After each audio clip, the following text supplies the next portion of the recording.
Welcome back, guys. This is Tessa, and this is Strong Female Lead. Thanks for coming back and hanging out with us. We're talking about another Netflix original, The Incredible Jessica James, and I've got a lovely co-host, my awesome sister TERYN. That's spelled T-E-R-Y-N. Don't get it wrong when you're trying to find her on the social media interwebs. Get it correct. TERYN, say hi. Hi, everyone. I'm so happy to be here. Yay. This is TERYN's first podcast. So, yay. And yeah, I'm so happy that you came on to talk with me about The Incredible Jessica James that I actually just forced her to watch. Yes, we literally just finished watching 10 minutes ago. But it was good. It was really good. It was good. Really funny. It was good.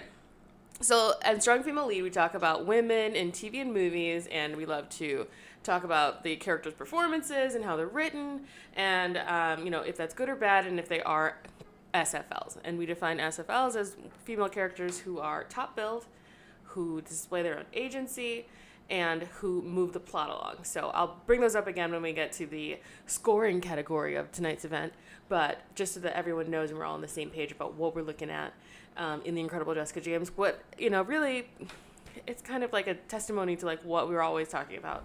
Everything that Jessica James does, even in her, like, interesting, flawed, eclectic, amazing way, everything she does, in my opinion, just, like, is the epitome of an SFL. I loved it. It was my pick. It was really funny. Yay, I'm glad you liked it. It was really, really funny. I was kind of nervous. I was like, I don't think this is a type of movie she watches. I watched an array of movies. You love, like, what are the, like, they just have terrible actors in it, but they're just... I do enjoy the movies where I think I could be the actress. Like, yeah. Like, they're definitely not winning any Oscars. They're one step up from a Hallmark or a Lifetime. Ooh, shots fired. I do. I love it. I don't know what it is about the terrible acting. I get sucked in within 20 minutes. Are you so excited about the holiday movies that are coming out? Oh, you know it. Do you have any favorites from last year? I'm so excited. There is one from last year. I cannot remember the name of it. Christmas Prince. No, definitely not the Christmas Prince. Really? It was, it is about a lady who works, at a hotel, and it is one of 3 movies. I have to find the title. Wait, is it like a ski chalet? Like something about a chalet? I think it takes place in, like, downtown Detroit. Like, it's... Ew. What? It's one of 3 movies. It's like one of those black cinema movies. Ooh. But the second one in it is about a girl who is a designer of this hotel, and they're trying to sell the hotel. And then the free-spirited girl from Girlfriends plays in the movie Portia too. Something? Yes, yeah. She's in the movie, and they're trying to sell this hotel, but the hotel's been in the family for like 50 years. I mean, it's a Christmas movie, so everybody falls in love, and they live happily ever after. But that's actually, I think I watched that one 3 times last year. So that is definitely my favorite Netflix. I'll have to find it on my Netflix favorites. Yeah. Yeah. Find it, post it, and, like, tag us in it. Yes. Because people need to watch this. They do. It's just really simple. It's really funny, and she doesn't take any crap from this rich kid, and it's good. That sounds cute. Mm-hmm. I love holiday movies.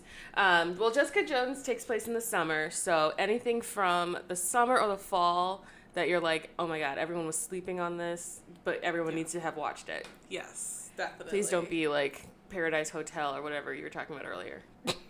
Temptation Island, Tessa. Whatever. Temptation Island. And for all of you guys who are watching season 2, please go ahead and tag me, TERYN_it_up7 on Instagram and Twitter. Go ahead and tag me. Tell me how amazing the season's going. I love it. Ugh.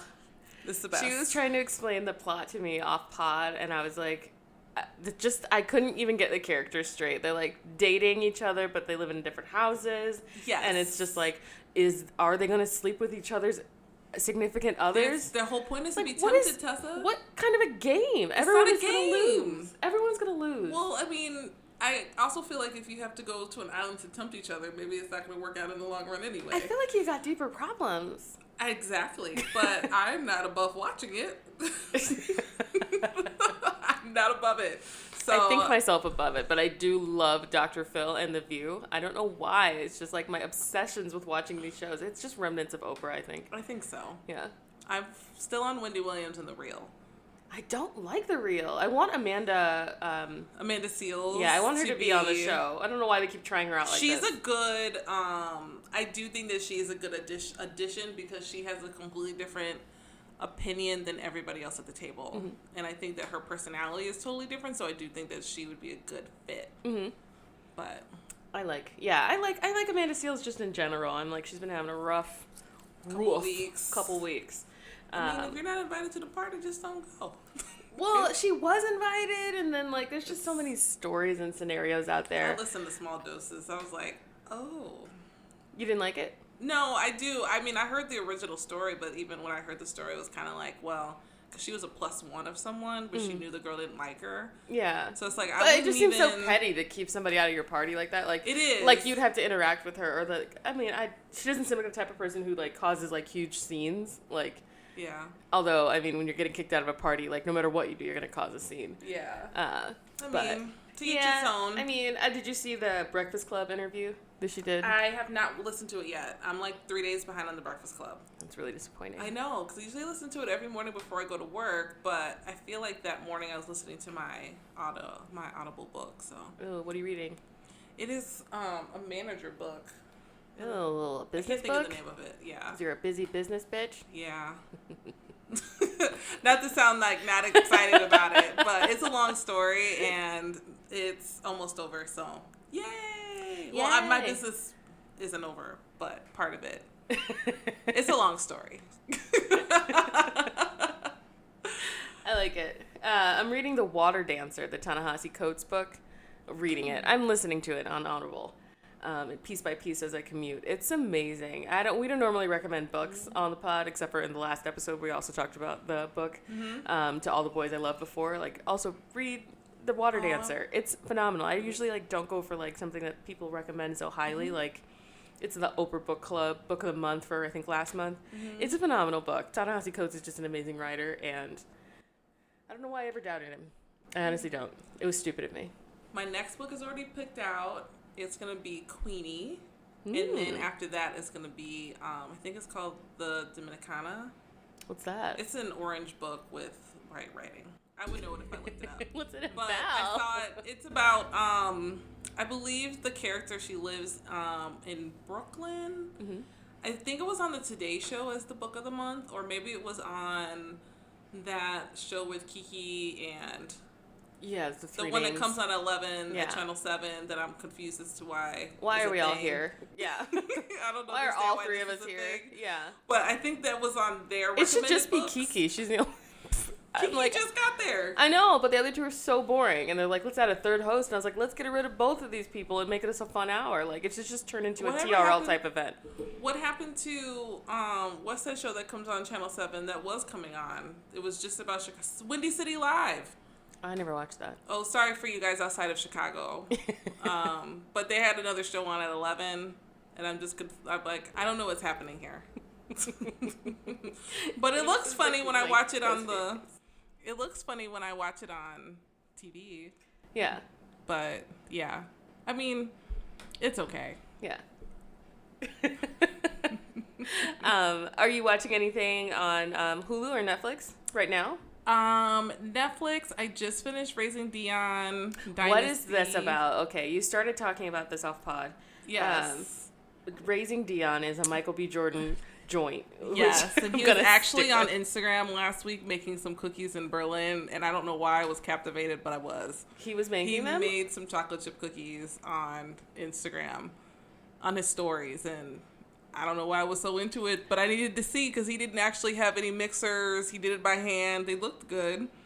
But I almost put on my Facebook like, hey, everybody, Michael B. Jordan's making cookies on his Instagram if you want to watch. That's the only times that I'm tempted to because you can push the button to try to join people's videos. And I was like, can I just join your video for a quick minute? Yeah. What's happening right now? You're not allowed to do things like this. Right. No. He was just baking cookies with his boys in Berlin. I was like, I don't know why I'm captivated, but I need to see how this is going to turn out. I just made a cake, and no one is praising me. And well, you didn't have all your girls here Instagramming it for you, so I'm sorry. But Raising Dion is a Michael B. Jordan produced show on Netflix, and it is about a little boy who has these powers. And the show is everything. Like an X-Men? Like an X-Men type power? Kinda. Like an X-Men type powers, but he's born with it, where the X-Men... They're born. Some of them were born, some of them weren't. Like, Wolverine wasn't born like that. Well, he was born with his original healing power. He just didn't have those... things. What is it? What's the metal? I don't know. It's not vibranium, so I can't remember it. No. Well, it's going to bother me. Well, we know what you meant. Yeah. So the little boy is born with it, and at the beginning of the story, like, I'm not going to spoil it, but, like, you don't know how he died. The little boy died? No, the dad. Michael B. Jordan is actually the dad on the show. It's just Dion and his mom, and then all of a sudden he just has these powers. And so it kind of takes the story from there. John Ritter's son is in it, and he was very, very good in the role. It's just a really good show. Ooh. There's my Michael B. Jordan support for today. It was really good. It's good for adults and kids could watch it, because I think the kids would be really get a kick out of the fact that the little boy, he's 7, and he has these powers. Yeah. It's just so cute. It's just really cute. It's like you can't help but, like, you just remember that he's 7. And he has, like, his little friends at school, and there's this one little sassy girl. I won't get too into her, but she is everything. I was like, yes, little girl, you let him know. And she is, they're 7. So... I was just like, I'm here for it. Yes. So, yeah, I think it's a good family show, because the adults will really be engaged in it, too, so. Cool. Yeah. Well, I am starting to rewatch the DC shows that are, because a lot of them have, like, seasons 4, 5, and 6 that just came out on Which Netflix. one? So, right now I'm watching The Flash again. I rewatched season 3, and now I'm in season 4. I love that show. I love The Flash. I just love the way that DC does TV. And I was like, maybe movies aren't your thing, but, like, the way that they write TV and, like, the character arcs and, like, the castings, I think the actors are typically really good. I'm just, like, so impressed with, especially for me, like, it's The Flash. I just love that show. I love the dynamic between the characters. It's, like, it's as predictable as any kind of comic book show would be, but... it really does have some, like, I think the actors really, like, just bring something to it that I'm not seeing on some of the other shows, or I think I'm just like, oh, okay. I'm going to offend everybody out there, but I couldn't tell you who was DC and who was Marvel. You should be ashamed of yourself. I wish I was ashamed. I just didn't get on this bandwagon early enough. I've never seen either Avengers. What? Yes, I've never seen... I've never seen either There's Avengers. 3, so everyone is, like, super offended that you didn't even know that there was 3. See? I never saw them. Because everybody kept telling me I don't know enough of the stories. Well, they do, like, to, a 10-minute recap on everyone. You didn't see the last one, Endgame? No. Really? No. What? You didn't get any of the jokes or references? No, Do you know who Thanos is? No. This is, like, disturbing to me. It's, like, really breaking my heart. I pick and choose which movies I watch. So, like, I won't miss the one with Groot. Oh, Guardians of the Galaxy. Yeah, that's probably my favorite of all because I feel like their personalities pick up exactly where they left off, and they are so funny. And that's probably about it. So you only watch Guardians of the Galaxy? I do watch Black Lightning on Netflix. I don't know if that's DC or Marvel or whatever. I don't know. I've never seen Black Lightning. I know it got canceled. I think it's a DC show. It was on. It seems kind of dark, so it's I on would the assume WB. It's a WB production. WB doesn't even exist anymore. Yes, it does, Tessa. Channel 9 is still thriving. It's the CW. Oh, I'm sorry. I was like, I'm sorry, this is in 2002. I was like, isn't that like Dawson's Creek era? Sorry. One Tree Hill? Yeah. Oh, One Tree Hill. Team Brooke. For life. Well, let's get into the movie. So this week and for the next couple weeks, we'll be doing rom-coms. It's kind of our theme. Everyone loves a rom-com. Woo. TERYN, do you have any favorite rom-coms? So last week I talked about how 2 of my favorites are P.S. I Love You, which is currently on Netflix. Have you guys watched it and cried with me? Because that movie, like, totally, like, shreds me from the inside out. So sad. And then 2 Weeks Notice. I love 2 Weeks Notice. I would say 16 Candles. Ooh. I'm huge. I love 80s movies. So 16 Candles would, of course, be one. I will say Netflix has so many. To All the Boys I've Loved before Yay. is I like raved about it for like weeks. Like I was obsessed. I just loved it. It's just so cute. Haven't been to the movies in forever, so I don't even know what's out. But I normally don't go see rom-coms. Like I like to watch them in my home. yeah, Like I feel like it's weird to go see them out because I don't know what emotions will come up. And TERYN and I are very into enneagrams, and I'm very much a 5. And so I don't know what emotions are going to come up. So I like have a very hard time seeing them in public because I hate crying and like, well, I hate all emotions, but especially crying in public. oh my gosh, I will cry in a good movie. It doesn't matter where it is. I am an 8, and it doesn't even matter. But if it comes up, it comes up.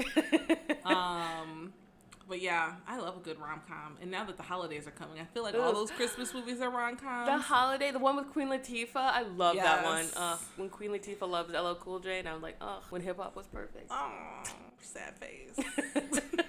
And the one where they switch houses, the Holiday maybe? Is that I think that's the Holiday. The Holiday, okay. When they switch houses, I love that one Which too. is the one with Jack Common Black. in it. That's the Queen Latifah one, so maybe. He was a basketball player? Yeah. Yeah, okay. That's Yeah, the yeah. one I was thinking. No, that's a totally different movie than what I'm thinking of. I'm thinking the one where she's like a type A person and she manages like a grill section of a department store and then she like wins money or something. I don't know. It's been a minute. I don't know.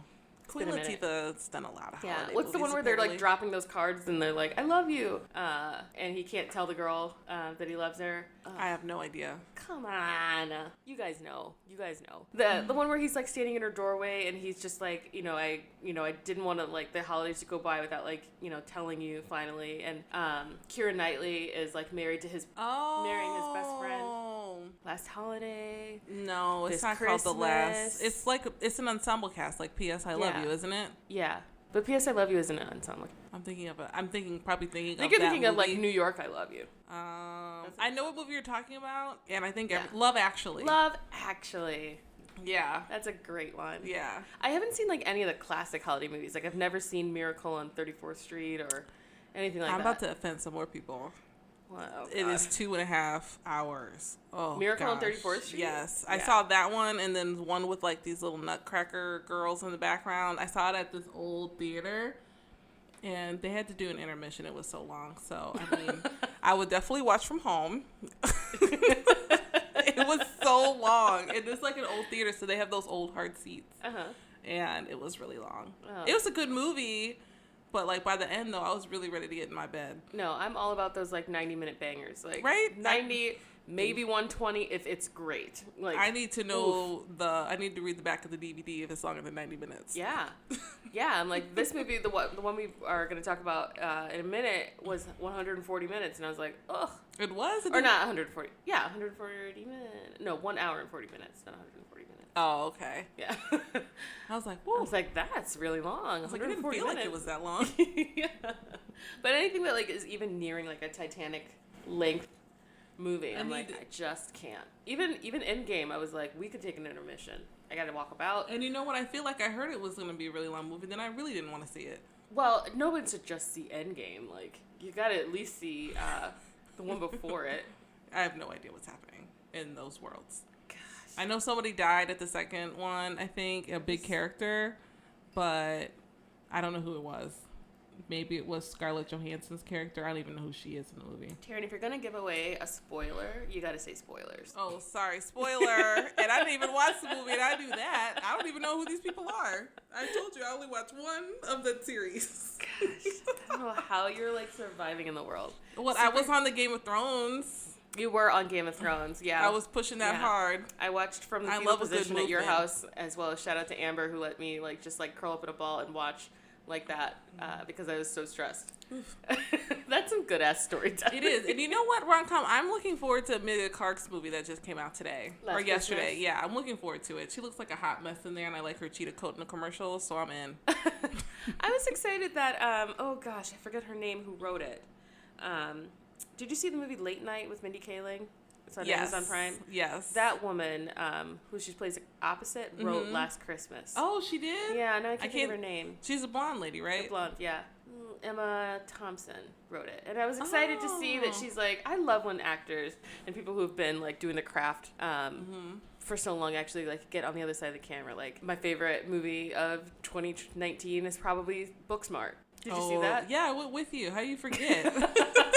That movie was funny from start to finish. Like it just didn't stop. Like, I totally space. So funny. Like I totally space when I go do things with people because I'm like I'm experiencing this so completely. We spent the whole day together, by the way, and she forgot that quick. Like we literally met up in the morning and saw that in the evening.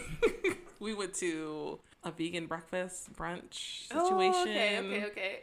Those walked around Logan Square. Those could be different days. Or no, maybe it was Wicker Park. Yeah. Okay, now it's coming back. Okay. It's coming back.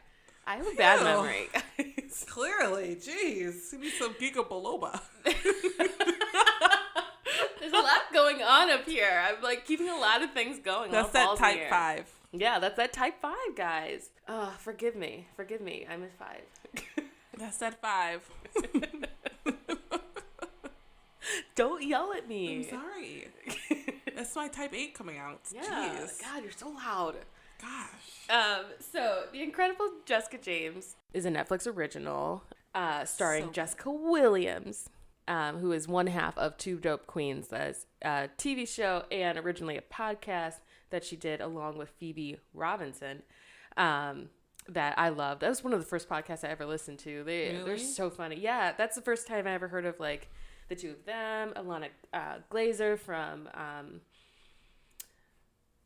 Broad City. Have you ever seen Broad City? Oh yeah, I've seen Broad City. Yeah, she was on their podcast a lot, and that's the first time I'd ever even heard of like any of these like New York like improvisers and comedians. And I was so excited when I first heard of them because I had just started.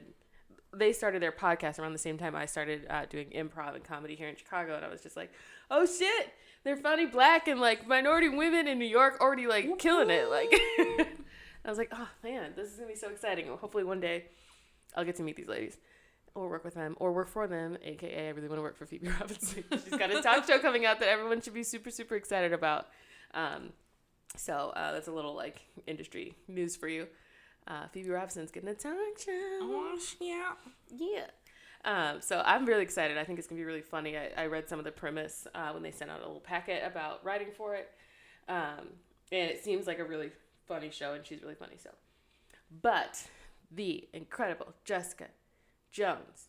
So yes. Here's a little plot synopsis. So if you haven't already seen it, you can have a little taste of what's going on throughout the film.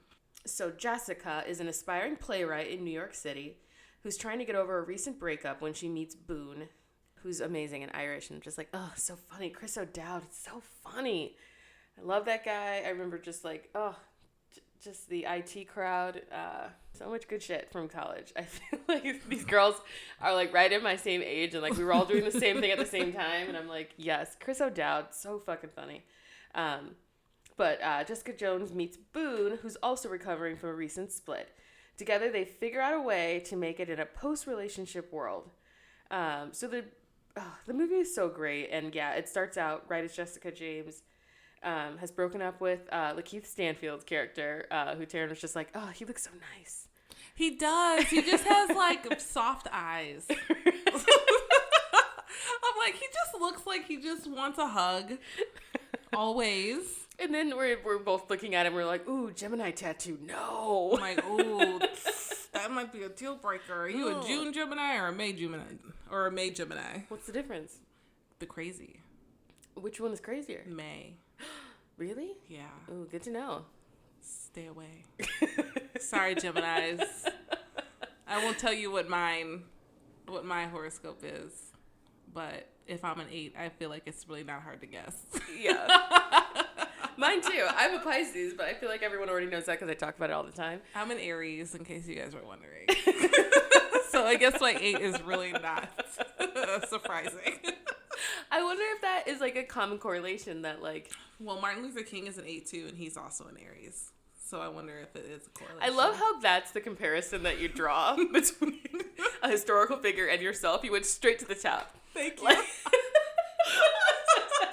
not a regular person, not a regular old actor, but like, no.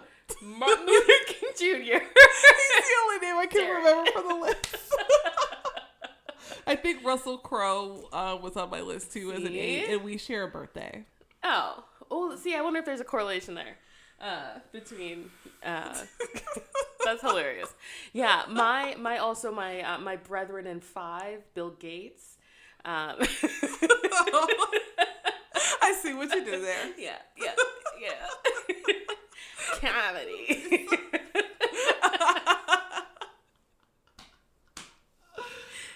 I love that. I have to look up more 5s. It was like, I'm sure we've done something important at some point, hopefully. Well, I mean, Bill Gates, he has a documentary out right now about his mind. So, I mean, the way his mind works, which is, I mean, I don't know if you guys have seen the commercial for it, but it looks pretty interesting. Yeah, I'm very curious to see if there's any similarities. It'll be hard to be objective because I'll be like, obviously we think of the exact same way. True. But I'm very curious. Great minds think alike, Tessa. Thank you. You're welcome. That means a lot.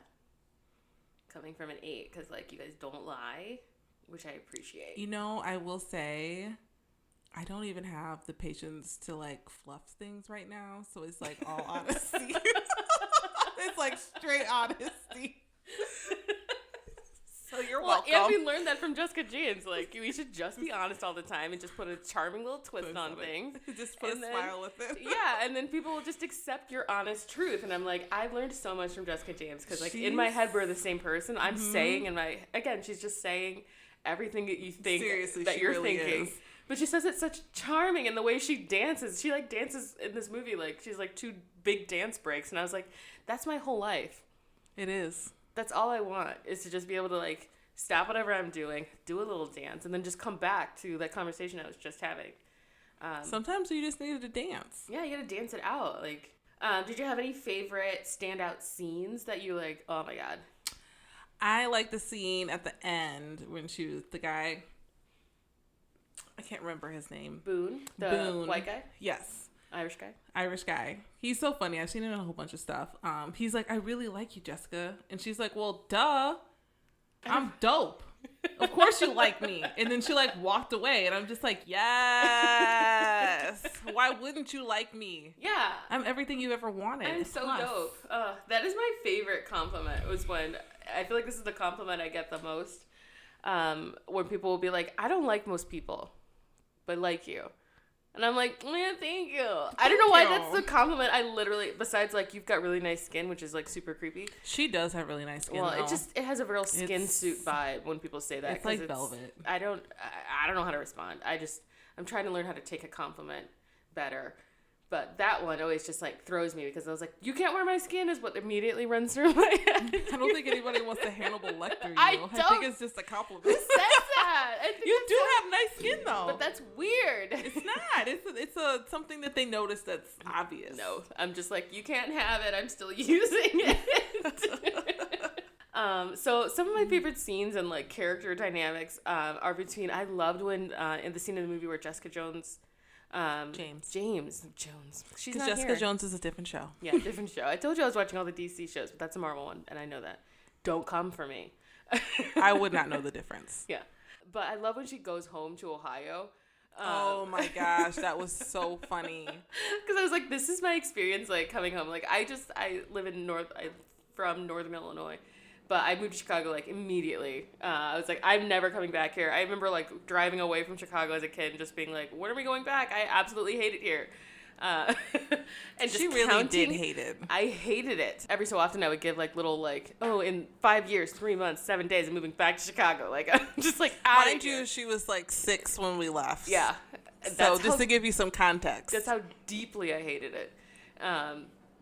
But yeah, like when she's driving by and, like, you can kind of see in the background through the windows that she's, like, driving by, like, a Home Depot or something. Yes. And I'm like, no, that's you can tell that she's entered the suburbs. Yes. And, like, her parents are, like, so sweet, obviously, but, like, just to hate where you're from so much because, like, you know, you move to the city and you're like, I'm anything but basic, and, like, you're just, like, doing all these things and, like, trying to be, you know, find yourself and trying to flourish out here in these streets. Trying to flourish, and then you come back and it's just like fucking subdivision, basic, and I'm like, nobody even here is trying. That's how I felt. They're just living with their white picket fence. Yeah, and I was like, and I'm like, I'm only now at like 31, I'm just like, hey, that's a perfectly okay thing to want. Yeah, some people just want a simple life. Yeah. But before I was just like, how could you possibly stand this? And like, just like, some people like going to the Walmart. You're not even trying. Like, there's so much social injustice out there. Yeah, that's like, what are we all fighting for? What are we standing for? Let's go march and picket and protest and blah, blah, blah. But I'm like, at the end of the day, like, sometimes it's like, it's okay to want the things you want. And those things don't have to be the things that I want. Like, exactly. Like, some people just like going to Home Depot and looking at flowers on Saturday mornings in the suburbs. That's so strange. And getting a good hot dog from the hot dog man that's always in there. That sounded super specific. They have a good hot dog man. I don't know if you guys have been to Home Depot lately, but there is a hot dog stand in Home Depot at the exit, on the exit side. But it sounded like this is something like maybe you had done. I have done. Today. Did you do that today? No. But I have done it, and those hot dogs are delicious. Yeah. Everyone knows I love Home Depot. They know my name. I'm there a lot. I love a craft. You know what? I have a craft that I want to do. What is it? It's an IKEA craft, and I need to, like, buy it, paint it, because you told me if you don't do things within the first 30 days, it's not going to get done. It's not going to happen. I'm on 2 weeks now, so I don't have a lot of time left. Yeah, you got to buckle down. Are you guys like that too? Like, if I don't complete a craft or a project within 30 days of me buying or initiating that craft or project, it will not be done. And I'll feel bad about it, and it'll just be like, you may as well try to return it, get that store credit, because I'm not making anything. Yes. Just like painting a wall. And we're recording in my apartment, and I have 2 paint swatches for a paint that I picked out 2 months ago, and I don't think this wall is getting painted. That would be a negative. Yeah. It's probably not getting done. It's probably not.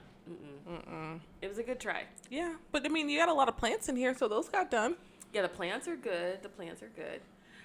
So the listeners already know where I live, so it's like totally cool. Don't even worry about it. Okay. Yeah. Yeah. I really loved going back to the movie. I really loved Jessica James, and I loved her relationship with Boone, and I also loved her ex relationship, kind of that fantasy sequence where she's, in her mind trying to get over the relationship with Lakeith Stanfield's character. I don't even remember his name, but I loved it. I loved that witty banter between her and Boone when they're at that dinner scene. That was so funny. Yeah, and I was like, thank you for being honest in that moment, because I feel like it would have been so easy for them to lie to each other and thus lie to themselves about where they are in that like grieving process after getting over a relationship. Exactly, and I feel like in real life, like, I don't know who would have the confidence to just be like, well, I actually hate everything about this experience, so I'm just going to go.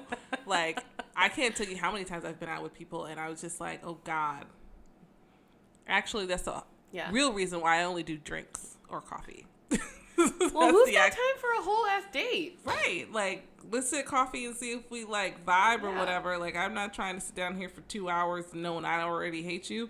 Yeah. Like, I don't have time for it. Yeah, and I was like, me meeting up with you means that you've, like, barely made it past, like, all of the hoops and barriers that I put up in terms of, like, online dating. Like, you've done a lot without knowing it, but you've barely gotten by. Right. This is taking a lot of more emotional strength for me as a 5 to even, like, show up to this. So, you're welcome. I mean, I'm not going to lie. I do show up. I'm very rarely nervous for dates. Oh, I'm not nervous. I just, I don't like any expelling of my energy is, like, so extremely taxing and then also enraging. I'm a 5. I'm like, I could just not is, like, probably, if I had a tagline, it would be that. That's your Real Housewife tagline? Yeah. She turns around with her peach. No, I could just not. It's me turning around with headphones to put on. I could just not.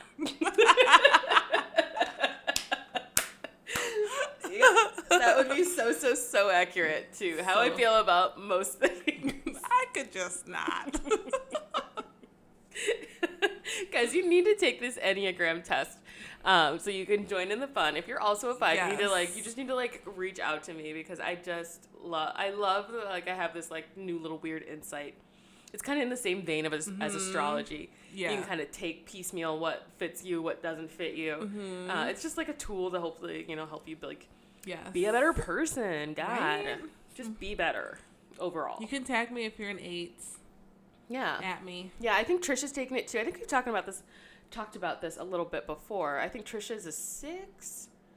And I'm not sure what Hillary was. Yeah. Starting kind of from the top, like, what did you think? Have you ever taken an acting class or like anything? I love the scenes where Jessica James is teaching the students. The closest thing to acting class would be Awana games from church. Like, I feel like I've played those games before, but just not like at a formal like acting school. Yeah. So, I mean, I thought the visualizations were really cool to kind of like bring them to a space. I thought that was interesting. Mm-hmm. That's cool. Yeah. Do you have any interest in acting? Do you want any recommendations on classes you should take? What are your thoughts on comedy? Do you want to be a comedian also? I don't know if I want to be a comedian. I don't know if I'm like got like timing to be funny. What? And like all that stuff. But I mean, hey, you know what? We're going into a new decade. Let's cast our net far and wide. Yes. Yes. You should. I really think that like literally everyone, if you've got like one night a week where you could take like a theater class or something I cannot like say enough like how much I have changed in terms of like personality and openness in the past like 3-4 years when I started comedy.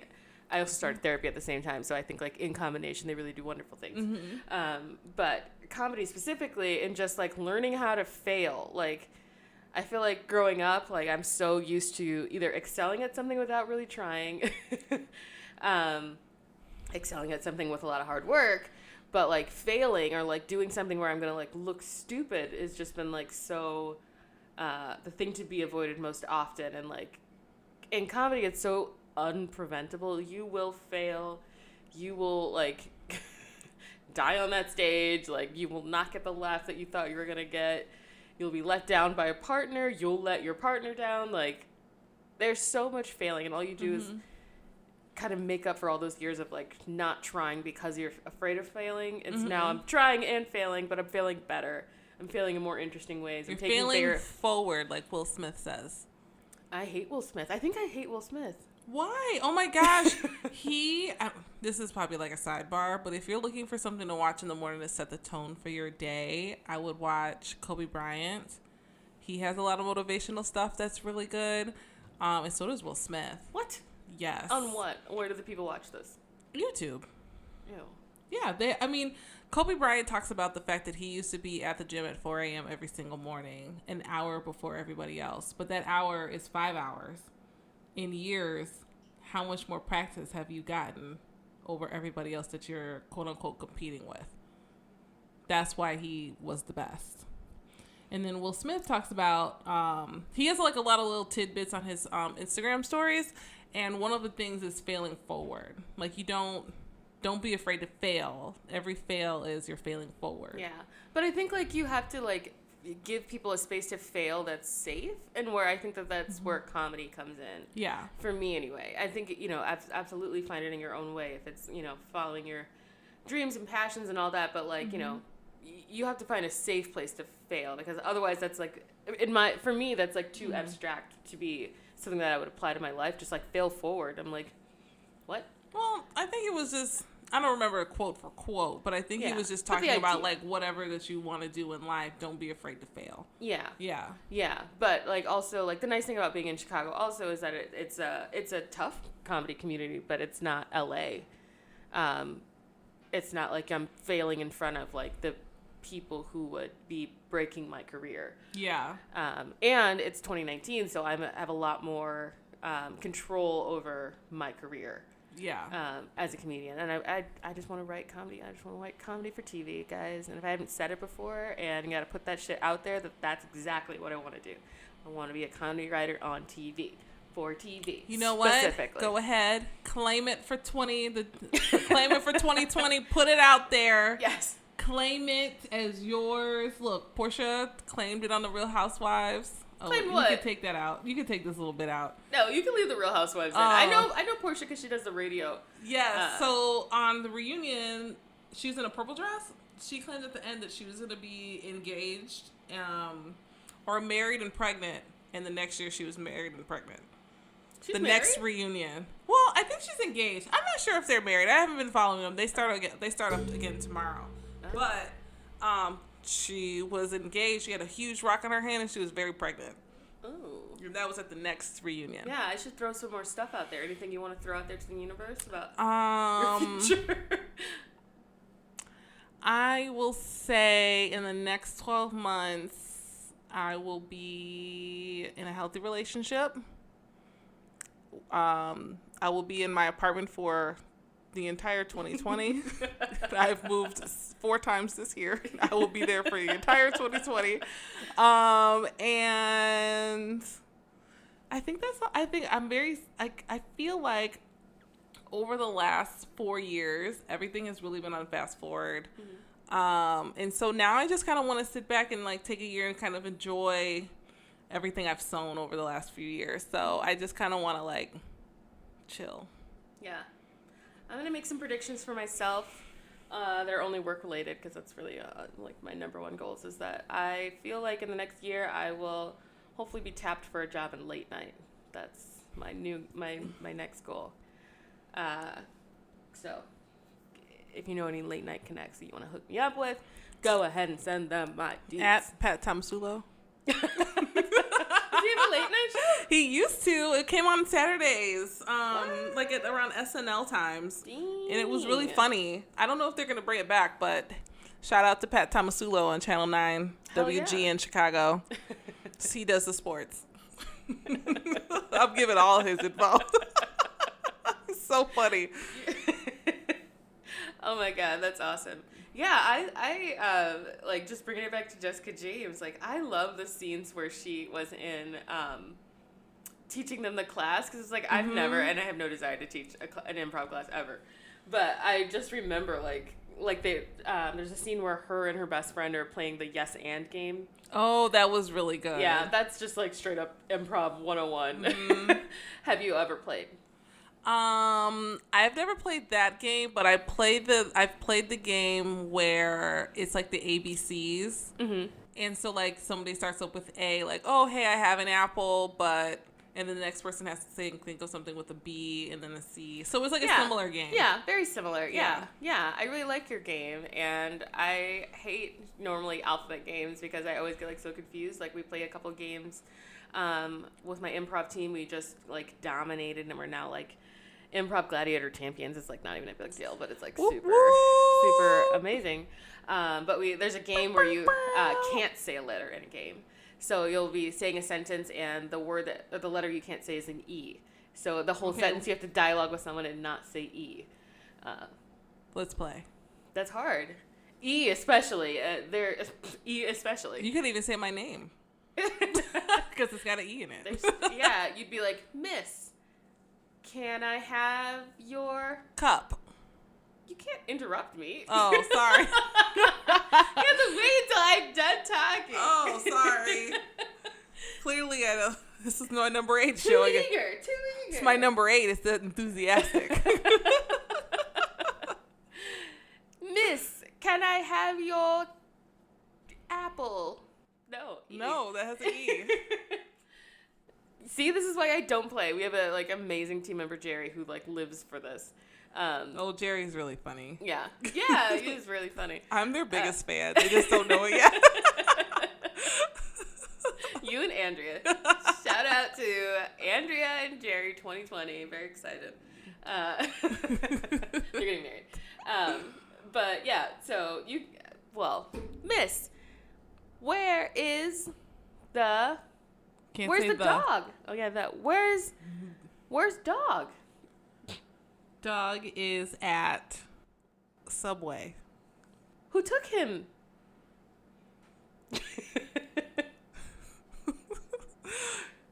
Your mom. What? She's dead. Damn. See? This is hard. And especially the letter E. Like sometimes you'll be like a softball and you'll be like, oh, B. Don't say the letter B, which is so easy. Right, like how many words have B's? Like I love to yell out like S, like any of the Wheel of Fortune letters, RSTLNE, and I was like, those are all hard. I am horrible or at X. Wheel of Fortune, but I will live for a good Jeopardy match. Oh, I don't like watch Jeopardy. I get mad if I don't know the answers. And then I'm a 5, so I have to do like a little bit of research. I'm like, wait. No, you're supposed to just know. I know, but if I don't know, then I have to do the research. Well, I mean, that's a lot of questions to do research on. It'll take you all night. Well, if they're interesting. Yeah. Yeah. But, so Jessica James, so when we do SFL, we talk about 3 pillars of SFL dumb. Okay. Which would be, do the characters in the movie are they top billed? Do they display agency? And do the characters move the plot forward? So in all of Jessica James, it's a pretty short movie that, again, follows the life cycle of really Jessica James. And she has a couple of friends who she brings along with her for this very cool ride. But mostly, like, this movie is, like, super, like, just like we said in the movie For All the Boys, like, this movie is mostly for aesthetics. It's not incredibly deep. We do see a little bit of a character arc in Jessica James's character where she kind of starts out with this mentality of like, I'm going to be as honest as I can in order to rebuff other people's emotions, which I really resonate with as a 5. It's a cool defense mechanism to be like, well, anything that somebody would say to me that would be hurtful or like overly emotional or in some way reject me is only in response to the honest thing that I said to them. So they're the bad person. They're the one who did something wrong, which is kind of her whole mentality in the breakup with Lakeith Stanfield's character where and it comes out towards the end that like after, 80 minutes of us thinking that that he dumped her, it comes out that she dumped him. And it's just like not accepting the roles that she played in the breakup of that relationship. And she does kind of a similar thing in her relationship with the Boone character, the Irishman, the amazing Chris O'Dowd, where she kind of shows up on his doorstep and he has his ex-wife over, and it's like this big emotional moment where she's like, oh, I thought we were building something, and she kind of shows up unannounced. She showed up unannounced. This is why you don't come over to people's houses before you call. Yeah. This is the exact reason. Yeah. But yeah, so she like kind of goes off on him and storms away and like isn't giving him a chance to explain himself at all. Because like, she's hurt and she's just like completely withdrawn within herself, and I loved it. That was a really good scene though, because you kind of get to see it twice, because the same thing kind of happened back to back. Mm-hmm. Like we found out that she actually broke up with the ex, and then you kind of see her break it off with Boone, kind of in the same way, but she doesn't really say how she feels so much as makes them both the bad guy.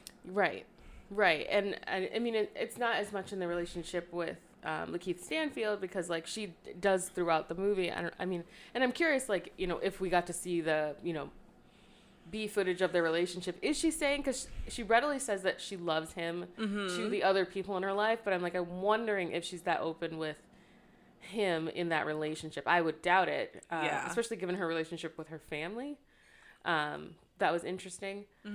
And yeah, I really love the scenes where she goes home, juxtaposed against the scenes where she's like in the acting class giving those kids like the thing to think about, where she's like, oh, you're in the back of the car, and it's a story about like how she thinks it's her birthday and she thinks she's gonna get this dog, but in reality, like even as a child, she's picking up on more things than her parents know she's picking up on.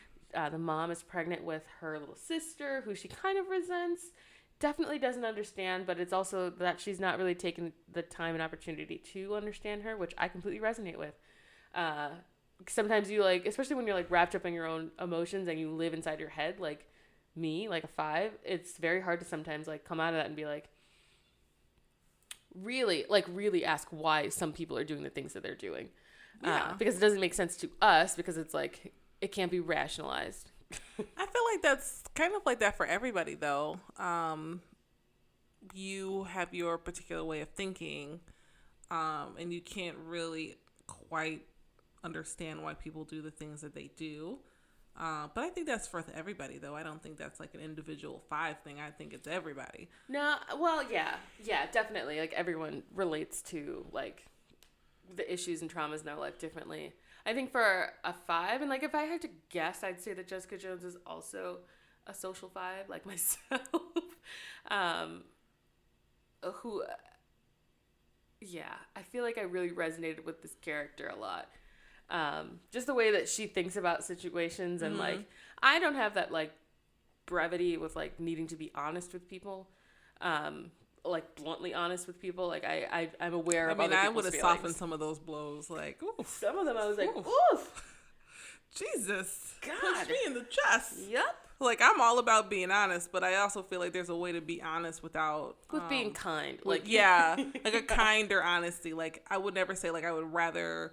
what did she say? I would rather be on my period than be here. I'd rather be like, on my period continuously for a year than continue this portion of the conversation. Right. Like, I was like, whoa. Jeez. Yeah. Nobody wants to be on their period for a whole year. Yeah. So this must be pretty bad. Yeah, especially for like a Midwest girl. I'm like, it's a little bit like, okay. I mean, that's a little extra. But, you know, hey, to each their own. I'd have been like, okay, well, bye. Like, I would have found anything to get out of the conversation. Yeah. But I wouldn't have said that. Like, Jesus. Clutch my pearls a little. And I'm just like, I'm kind of surprised at the way that she uses people in the movie. Like, I'm like, why would you even go on that date? Like, why would you even show up? Like, to the guy who's just like, what did he say? Like, you want to bone? Yeah, you want to bone. And she's obviously not interested. Well, she came because she wanted to see the other guy at the restaurant. But she could have just been there, like, flirting with the bartender. But she can't be there alone. She'll look desperate. But she is. I mean, she looked even more desperate. Yeah, it's desperate that she knows his schedule. It is. Like, I was like, that's some stalker after stuff. 3.5 months. I love when he corrects her. She's like, 2.5 months. And he's like, no, it's been 3.5 months. It's been a season. Right. Like, the thing is, it's even more crazy now that I think about it, is that she's acting like this, and they have only been together, like, for 3.5 months. Like, she's acting like this has been a 5-year relationship. No. I think they'd been like together for a long time. They'd been broken up for 3.5 months. Oh, okay. I misunderstood. Yeah. They never say how long. Well, at least I didn't catch how long they were together. Either. I'm assuming at least a year. I would hope so. Oh. That's a lot. Yeah. I wouldn't have I couldn't do that. Yeah, I like that thing that the director was doing where she's talking to him, like talking him off the ledge that one time. Mm-hmm. I was like, that's so interesting, because I'm like, it seems like her character might be like the one holding him, like, you know, like holding him like over a building, being like, say you love me, or right. And you know, like, how does it make, like, I would like to wish we could have saw more of his perspective, because she keeps showing up places that he's at. So obviously, if I was him, I would be like, man, I mean, she must really, like, still have feelings for me, and, like, maybe we can work this out, because she keeps on popping up places, and, like, she keeps on, like, reaching out, and, like, all that stuff. So, I mean, maybe that's why he showed up at the end, is because he finally was like, okay, well, maybe this is something real, because obviously she really still cares. Yeah, that's the only thing I didn't like, is that it did become unclear at some point what was her imagination and what was really happening in front of her. Like, when she's talking to him at the end, I was like, oh, that's another fantasy. But I was like, no, that was real. But that, and then it comes to me like, oh no, he's real.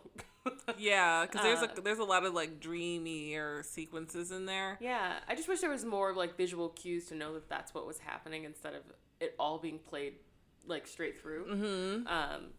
Have you seen Fleabag on Amazon? No. Did I ask you that?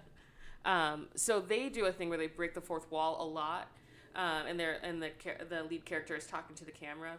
But I wish that they had done something more in that vein, where it's like, at some moments Jessica James is like, I'd rather be in Jessica's head than seeing her vision, because like her head is crazy, and I would rather like see the world through her eyes. On She's Gotta Have It does that too. Like, they break into, like, she's talking directly to the audience, and then it goes back into her scene. So, like, you have that breakup, like, you know what's happening. Yeah, because I'm like, I didn't really glean any, like, important information from her interactions with Lakeith Stanfield, who, I don't know why I keep saying his full name. It was just more so like, she's wishing that he would say, I love you.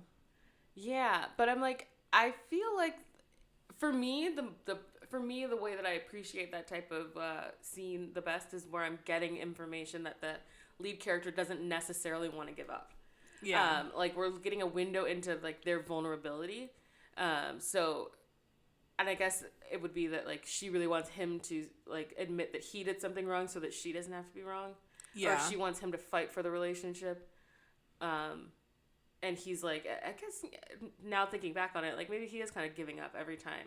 He's jumping out of the window. He's walking the dog past her apartment. He's just like resigned to the fact that they're broken up, and he's okay with it. And I think that that's maybe what's most hurtful to her. Yeah.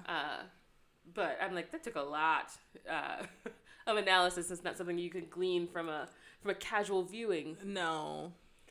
Yeah. I mean, I really like this movie. Like, I think that Jessica James is 100% an SFL.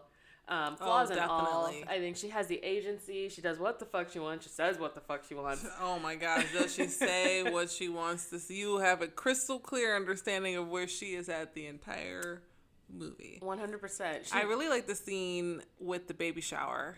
Yeah. And she gives her that book. I was like, what? What is it? A is for anarchy? I think. Yeah. That was so fun. I would totally give that to a new mom. She's going to break down the patriarchy. Yeah. It's never too early to start. Yeah. P is for peaches. And I was like, you've gone too far. Too That far. was so funny. I can't. Ugh. So funny. I would be so excited. If I had a baby shower, I'd like, please only give me homemade gifts like that. Yes, I'll have stick figures in there for you. Thank you. You're Thank welcome. you. I would take a picture book of stick figures. Okay. Yeah. I'll make you one for Christmas. No, it was for like a baby's gift, not my gift. Okay. Sorry. Something that they would understand. You won't understand my stick figures? No, but a baby might. Okay. They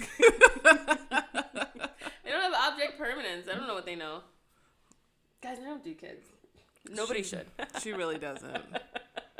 But kids love her, which is even funnier. I don't know why. It's so funny because they really love her, and she's just kind of like, ill kids. I don't know what to say to them. Ill kids. I assume they're looking for juice or something. I don't know. They probably are. Or candy in your purse. I don't have candy in my purse. I usually do. I gotta have bribery for these children. You gotta be ready to bribe. Like, if you do this, I'll give you each a Reese's cup. And they usually... That works? Yeah. I always have Reese's Pieces or something in my purse. Good Hey, to know. you gotta stay ready. I wish that worked for more. If you types of stay people. ready, you don't gotta get ready. I wish that worked for more. I wish that worked for like guys and like bad dates. And be like, here, I'm gonna leave you with this peanut butter cup, and you take this peanut butter cup, and I'm gonna go. Thank you for coming. Thank you. Here's a peanut butter cup. Yeah, here. I hope this sweetens up your day. Yeah, because I'm leaving. this didn't work, but Look, I don't like this. you know, here's $100,000. I'd only give them trash candy. I was like, why am I giving away peanut butter cups? I want those. Because you're going to sweeten up their day. Nobody wants $100,000. Yeah, well, that's like why. a Crunch Bar with I caramel want- in it. Get this out of here. That's why I'm giving it to them, like my bad dates. Like, I would be like, if you're going to leave me, please leave me with a Crunch Bar. I'm going to start making requests on my dating profile. Yeah, at least if you don't like me, please leave me with either a piece of cake from Sam's Club or a Crunch Bar. that's too specific. I like what I like, Tessa. I'm an 8. They have to go to Sam's Club preemptively. You can go to Walmart. You said a Sam's Club cake. I mean, they're the same cake. Sorry. You can go to Walmart or Sam's Club and leave a piece of cake with, it has to be buttercream frosting though. I don't want the whipped cream. It has to be buttercream. Ooh, that's so specific. It is specific. I'm a girl who knows what she wants. Oh. Hashtag 8s.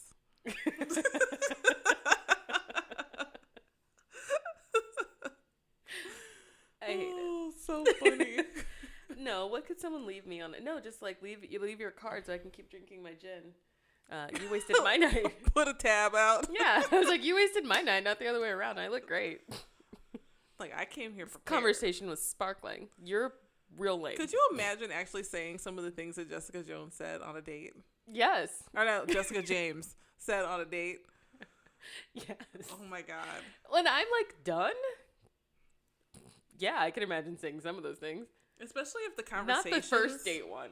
When Yeah, she's just no, like, I don't know if I want to be here. You're kind of lame and making me think of my ex. And I'm like, I don't think I would say that.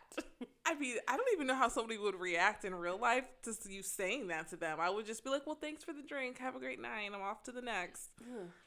One time I had a date, 3 dates in the same night. And 3 drinks. No winners. Ooh. It is what it is. It's hard out here in these dating streets. Yeah, I still maintain that my worst date was the guy was kind of similar. Like, but he was Scottish, and that is by far my favorite accent. So he had a lot working for him. And then he repeatedly told me that women aren't funny. Repeatedly after I told him that, I was like, oh, I do comedy here in Chicago. Yeah, I'm trying to be a comedy writer. Like, he just kept saying women aren't funny. Just kept saying that. It's like that guy I went out with who said that. What did he say? Women think they know things, know everything, but know nothing. And I was just like, I am very confused at what we're talking about here. Yeah. And I was like, is this real? Yeah. And I was like, I feel like I have to respect myself more than to continue this. But I mean, again, he had everything going for him. I was like, God damn it. I was like, you just had to open your mouth and ruin things. Why are you ruining things? Right. Why? Just opening your mouth. Ladies, if you have there's a good question out there, is what is life teaching you? It is fascinating what people come up with. Oh, I want to answer. Wait. Okay, wait. No, you answer. What is life teaching me? Yeah. Life has been teaching me definitely to ask more questions. That's good. Definitely to ask more questions. Like, you may think that you have like a base of knowledge, but there's always somebody who knows more than you, and to like just kind of sit back, be humble, and ask the questions. And I think that's hard for a lot of people to do because you want to make it seem like you know everything. Mm-hmm. And life has also been teaching me to be more open with people about struggles, especially like career-wise, and being more open and telling my story, because it's not a straight road to success. Like, I mean, you know, I had a rough couple of years. I've been with my company. Are you saying that you're at a Martin Luther King level of success right now? No. Definitely not. But I will say, like, sharing my story with people who are starting with, like, in the company, like, there's not a straight road to success. Like, it took me, I've been with the company for 7 years, and I just got to manager. There's been people who've been with the company for 3 years and got there. Like, there's no straight road. Everybody has their strengths and their weaknesses. And so it's like, because I think, like, sometimes people see you, like, they see the finished product. They see the finished product, but they don't see, like, the hard work it took to get there. Yeah. And so, like, I like sharing that part of it. Mm-hmm. Mm-hmm. So I think that's what life has been teaching me, is to ask questions. That's stay good. Open. Yeah. Yeah. So that's what life is teaching me. Yeah. I feel like, unfortunately, my lesson and probably my biggest struggle as a 5 will be that unlearning will be and is just as painful as learning these life lessons. And that's a hard reality to keep coming up. Keep hitting that wall, and I'm like, but I just want to find a little escape door where I don't have to feel this. I mean, it's an entry and an exit wound. I was like, I'm feeling it on both ends. And I was like, but I thought that I was doing this right, and then I'm not. And yeah, and my interactions with people and like how I'm coming across to people has changed a lot. Very drastic. You can ask anybody. A 180. But that's a lot of self-reflection about like who I want to be, who I've been, what I think I know and what I actually know. Yeah, and I think also like claiming different parts of your identity. So like, even though like if it's just a funny little joke to be like, you know, in 2020 I want to be staffed on a talk show. That's my goal. But like stating that, like, you know, just saying like I am a comedian, I'm a podcaster, I want to do comedy. Like, this is a strange career tack to take, given our upbringing and given my specific background. Like, my degrees are in history and political science, so yeah, guys, she's very smart. She's very serious. Very serious. I work at a law firm for attorneys. Like, we do real work. And so like it sometimes feels like very imposterish to be like, no, what I really want to do is like make people laugh. And like for me, like there's a really funny quote from my writing class that I'm taking right now, and it's just, I think it's humor is the resistance. And I was like, yes, humor is the resistance. I like that. I was like, I would get that tattooed on me. I'm like, that makes so much sense to me. Humor is the resistance. If you can't laugh at it, then no one's talking about it. If it hurts that much, we need to keep talking about it. Right. Oh, yeah. Crazy. So, yeah. So I'm yeah. Are we doing vision boards for 2020? I'm never ever going to make a vision board ever. I made a vision board for 2019, and I will say I accomplished everything +1 on the vision board. Oh. There's one thing I didn't accomplish, but I accomplished everything on there plus one more thing. Nice. So I did almost all of my goals for 2019. I knew this was going to be a really rough year. So I am really looking forward to 2020 and traveling a bit more, auditioning a lot, applying for a lot of shit, writing a lot. I'm excited. It's going to be fun. It's going to be a good decade. Yeah. We're starting a whole new decade. Do you remember where you were in 2010? Yeah, I was in college. I couldn't tell you. I think I was at somebody's club in 2010. So we've come leaps and bounds, people. Leaps and bounds. Yes, adulting hardcore. Right? You know it's true. I mean, this was a really good movie, and it really made you think about your pursuing life. Dreams and I Yeah, was so like proud the of her. hustle. Yeah, I was so proud of her when you see that wall of rejection letters. And I was like, I resonate with that. Oh. Of just I think no's. and people telling you that that's not you. That's or you're not ready. And I'm like, being persistent, especially in a creative pursuit or in any pursuit, being persistent. Like, this is what I want, and this is how hard I'm willing to work to do it. And I like that advice that the writer when they go on the retreat, and the writer woman gives her a little advice, saying that you're doing it. It's now. This is your life. You are a writer. Because you write. Right. No other metrics can make you a writer. They can allow you with awards and all that kind of stuff, but no other metric makes you a writer than you writing. Nothing else makes you a podcaster besides you podcasting. Nothing else. It's like she's realizing that she's living her dream. Yeah. And she didn't even realize that she was living her dream. Yeah, I was like, you make a living. If I fully made my living on comedy and podcasting, I would be ecstatic. That to me is a measure of success. Yeah. And I'm like, that's all I want is to just make this for real all the time. I would rather be doing nothing else. This is so fun. Thanks. I see how it's addicting. It's so fun. And you just sitting around talking to your friends and family about the things that stimulate your mind. Exactly. Yeah. Get you thinking. Whoop, whoop. Yeah. So we talked about Jessica James is 100% an SFL. She definitely is. I want to say, I'm debating on whether or not her friend, Noelle Wells, his character, is an SFL. I'm on the fence. I feel like we don't know enough about her to say either way. And we only really see her, she's definitely the supporting actress. But that's literally all. She's only in what? Yeah, maybe a handful of scenes. Yeah, I think she's probably got 10 minutes in the movie. Right. Total. So it's really hard to say. Yeah. She's definitely her cheerleader. In anything that she wants to do, her wing woman. So. Yeah. I'm gonna go ahead and say that she's I'm gonna give her a tiny SFL hat, as a parting gift, but not. I'm gonna SFL give her as a title, not a sash and the whole thing.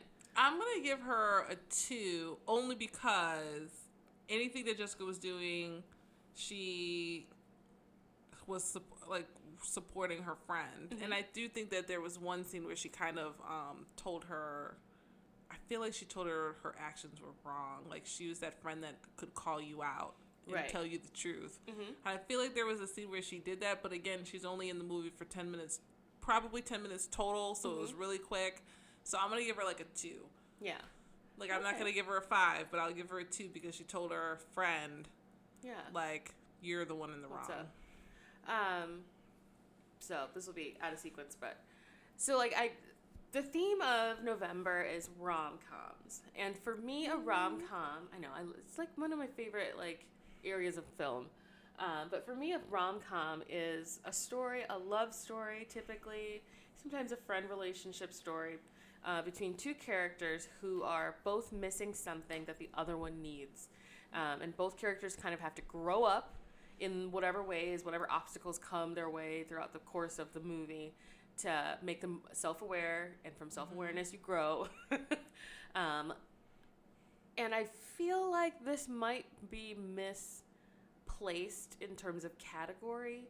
I think that there's a weird parallel between a movie being made for women and it being a rom-com. I do think the target audience for The Incredible Jessica James is women. Definitely. specifically women of color, but I'm like, I have a hard time calling this a rom-com.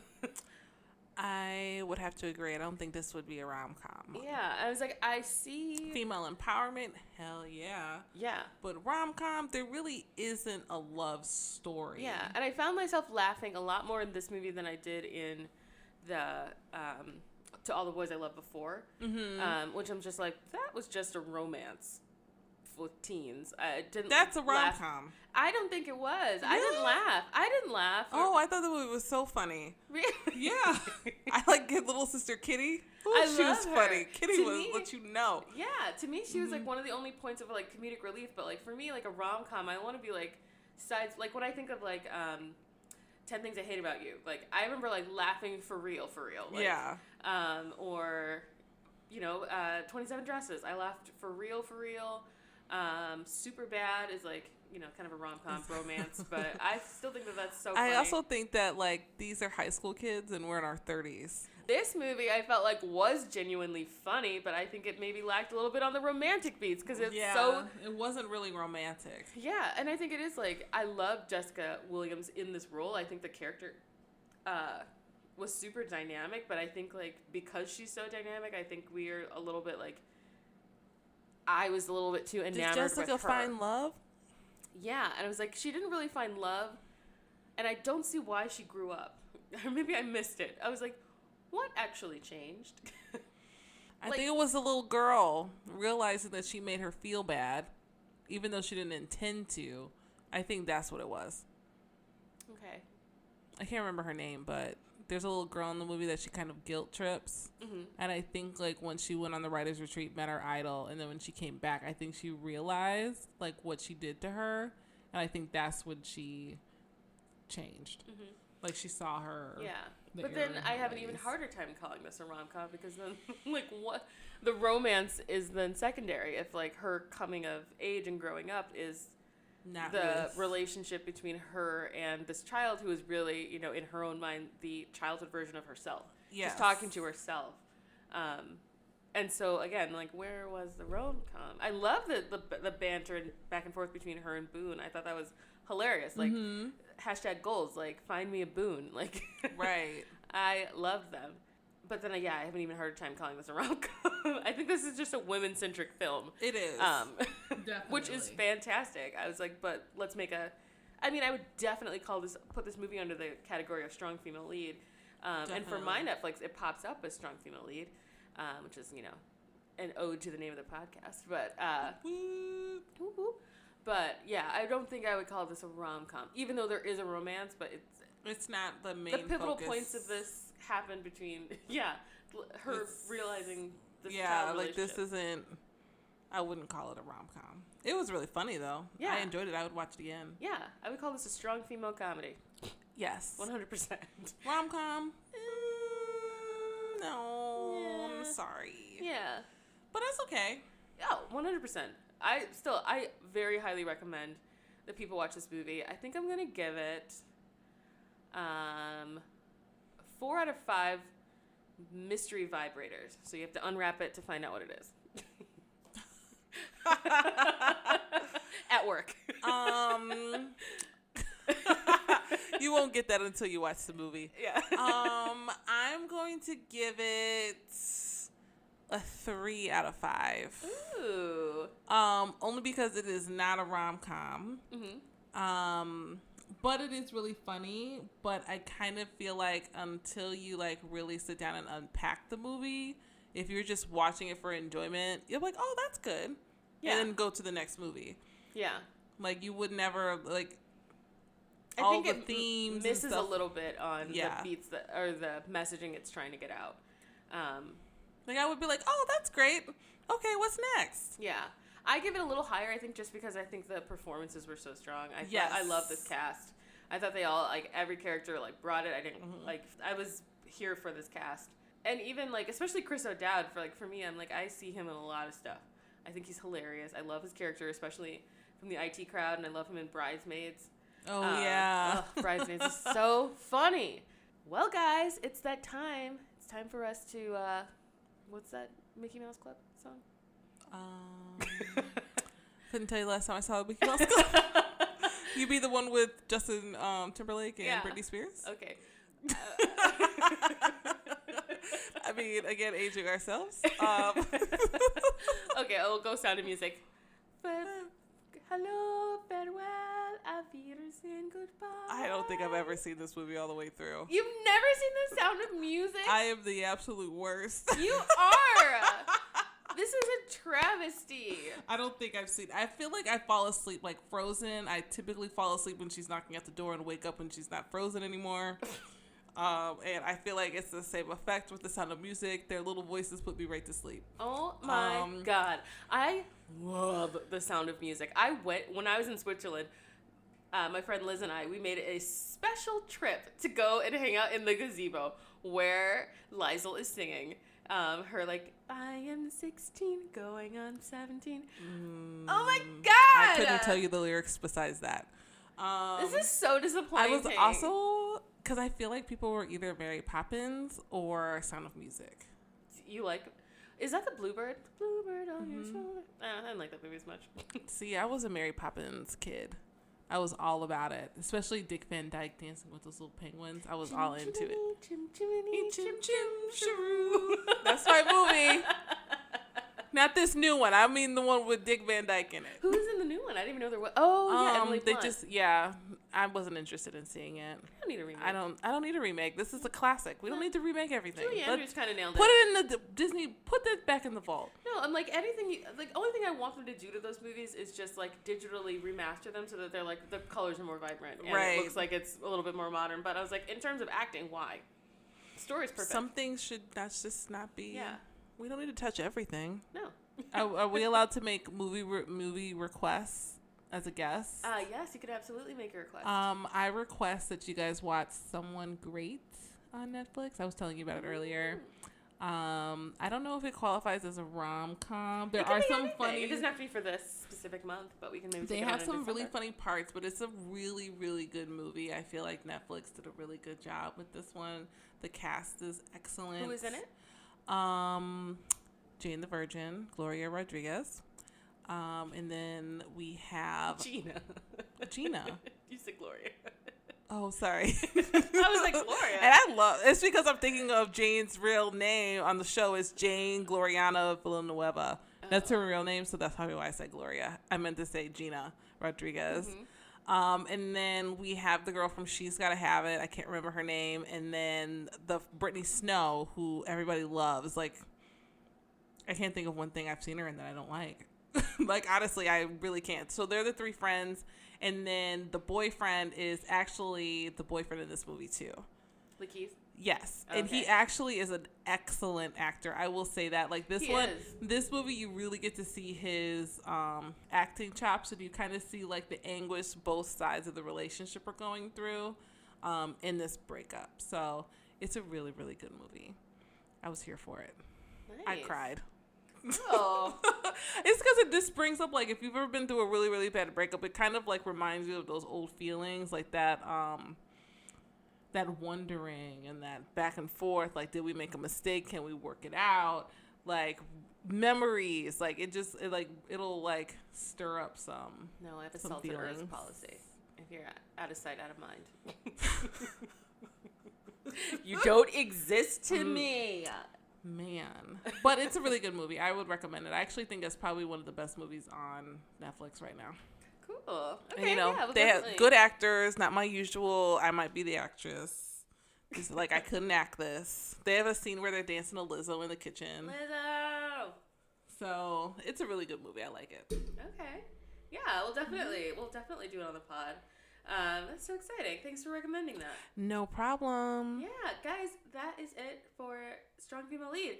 We nailed it. We're incredible. Nailed it. Yeah. Wow. The incredible Jessica James. Watch it on Netflix. And, you know, reach out to us. Tell us what you thought of the movie, if we got it right. Or if you're standing for Noelle Wells' character and you're like, she should have been an SFL. Right. Let us know. Let us know. You can reach out to us. We're at Strong Female Pod on Instagram, and then we're also on Twitter, and we're at SFL_Chicago on Twitter. So go ahead and reach out to us. TERYN, do you want to give the people your Instagram one more time? Yes, it is TERYN, TERYN_it_up7 on Instagram and Twitter. I am not really on Twitter, but you can always catch me on the gram. Yes, guys, thanks so much for listening. Bye. Bye.